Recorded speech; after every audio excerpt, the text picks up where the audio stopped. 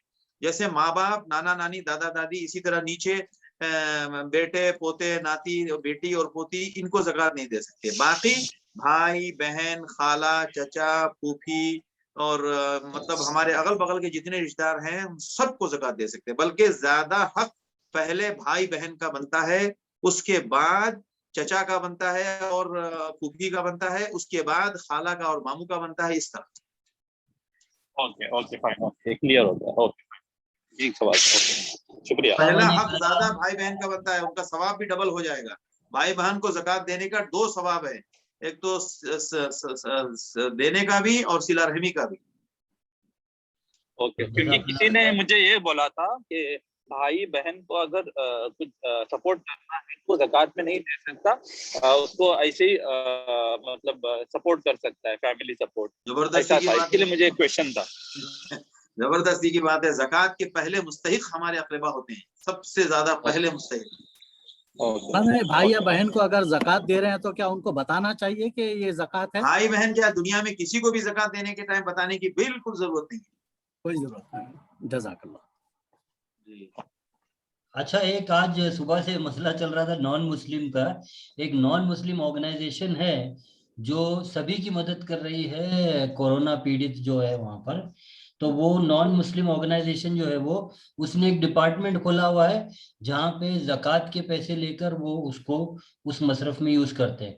تو کیا ایسے نان مسلم آرگنائزیشن کو دینا چاہیے کیا زکوٰۃ؟ نہیں نہیں نہیں، بالکل نہیں، کیونکہ ان کے یہاں 2 تمیز نہیں ہوگی. ایک تو یہ کہ وہ زکوٰۃ کا مصرف کو، زکوٰۃ مسلمانوں کا حق ہے، غیر مسلم پہ نہیں خرچ ہو سکتی ہے، تو وہ اس میں کتنا برابر رہیں گے نہیں معلوم. اور دوسری بات، زکوٰۃ کا وکیل غیر مسلم کو نہیں بنایا جا سکتا. جزاک اللہ خیر مولانا. سامعین کرام، آج الحمدللہ ہم نے بہت سارے سوال لیے. کچھ سوال اور دیگر محفل انشاءاللہ 23 محفلیں اور ہوں گی انشاءاللہ. تو آپ سے وہ گزارش ہے کہ اپنے سوال پہلے سے ہی ریڈی رکھے تاکہ اس طرح سے یہ انٹریکٹیو محفل رہے، ہمارا وقت بھی ضائع نہ ہو. کل کے لیے انشاءاللہ 9:15 بجے آپ سے ملاقات ہوگی. سبحان اللہ و بحمدہ، سبحانک اللہم و بحمدک، استغفرک و اتوب الیک. السلام علیکم ورحمۃ اللہ.